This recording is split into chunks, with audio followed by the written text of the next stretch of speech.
Well, good morning.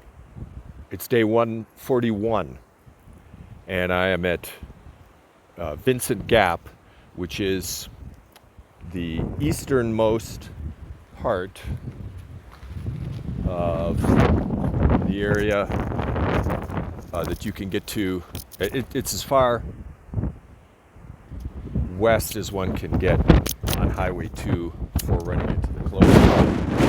And perhaps you can see the stop sign there in the distance, a big pile of dirt that they're using here to fill in some of the damage to the highway. The highway is one lane in three different places, and they need that one lane in order to do the construction. So I don't know, 50 miles of this highway are shut down. So I'm heading out, and here's what my plan is. My plan is this is also the trailhead for Mount Baden-Powell, which is the highest point of the PCT here in the San Gabriel. So I think it is. So climb up. It's very exposed up there. Weather's clear, as you can see, so I've sort of waited out the rain and the snow. The forecast has actually gotten worse for the winds.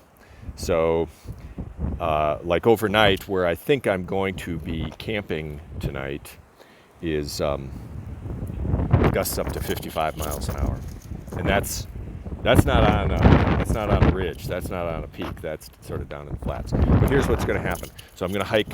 I think it's about 21 miles west to where I got picked up 3 or 4 days ago, and then turn around and hike the PCT back this way. So I will have the continuous footpath.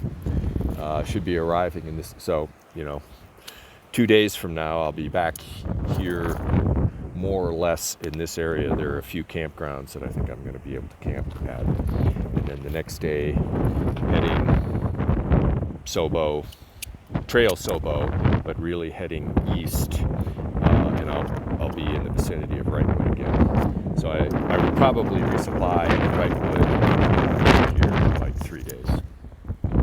So doing some miles here. And I would be remiss if I didn't mention the generosity of the trail angels, Jeff and Cindy. Invited me into their home, invited me to dinner. Wonderful. The exact kind of people that story of faith in humanity.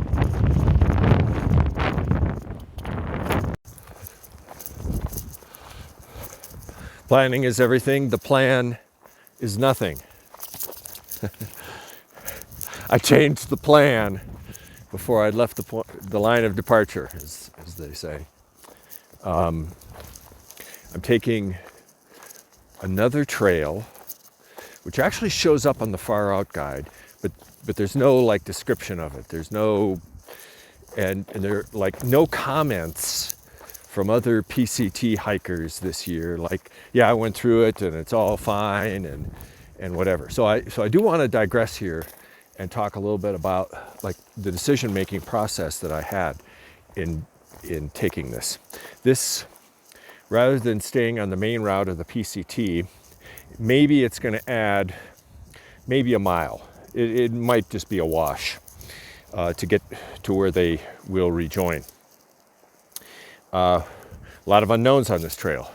It looks okay.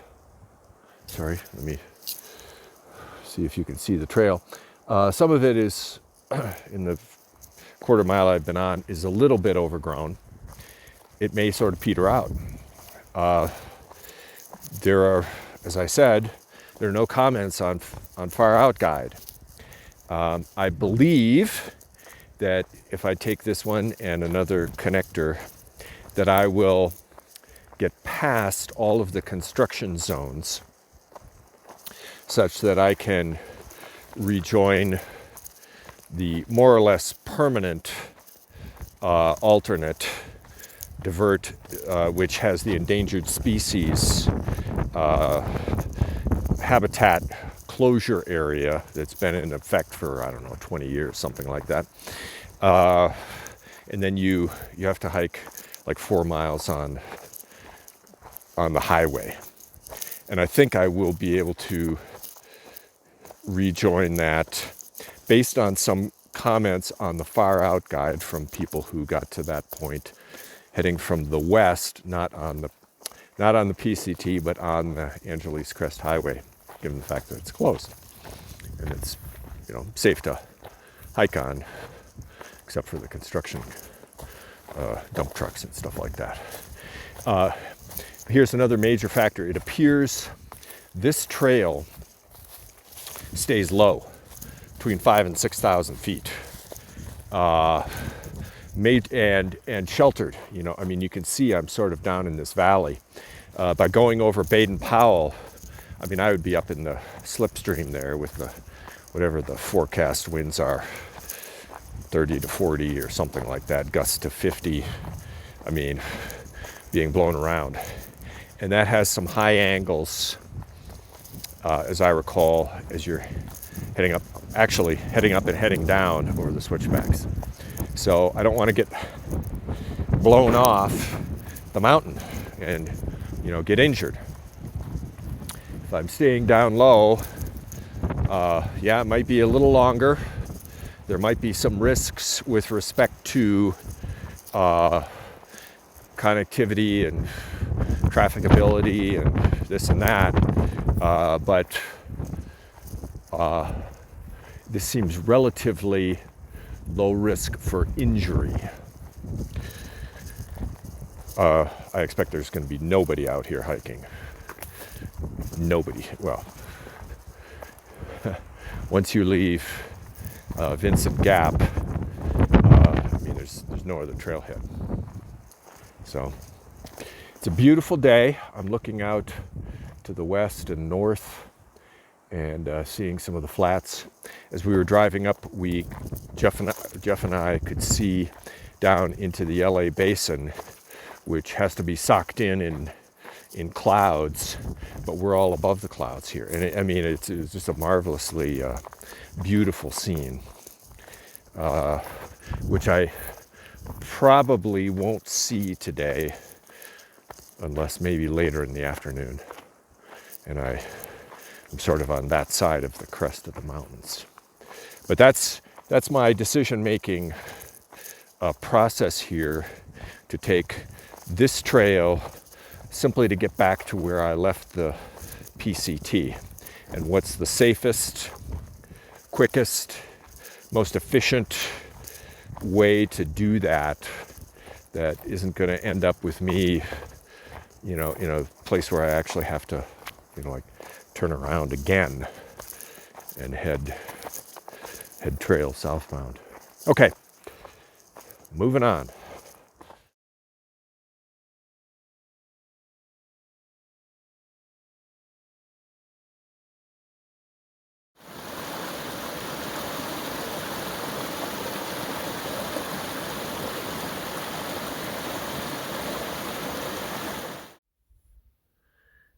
Well, I'm on what's called the Old Endangered Species Bypass Trail, at least on Far Out Guide. I think it has another real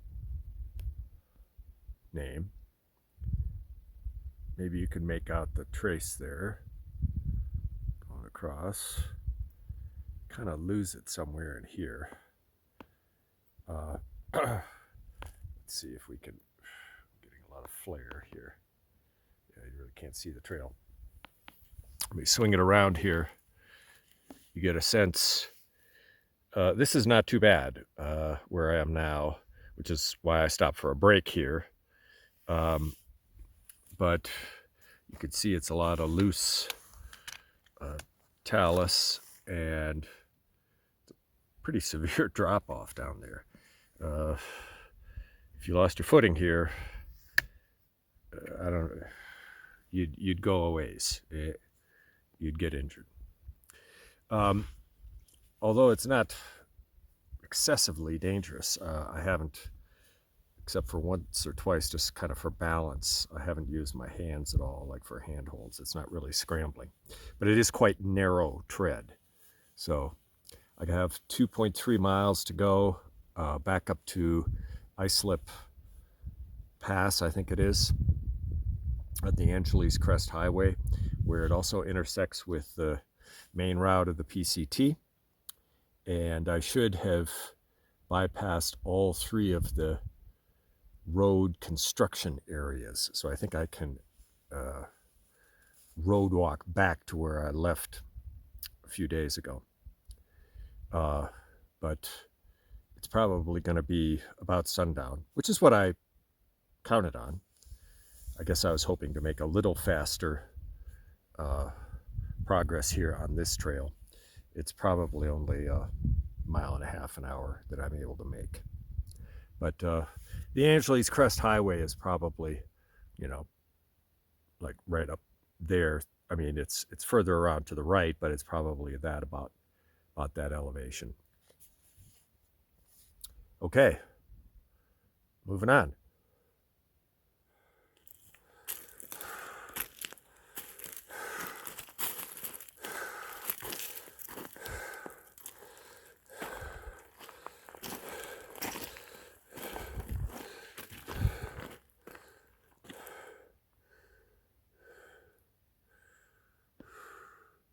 Gotta put the phone away.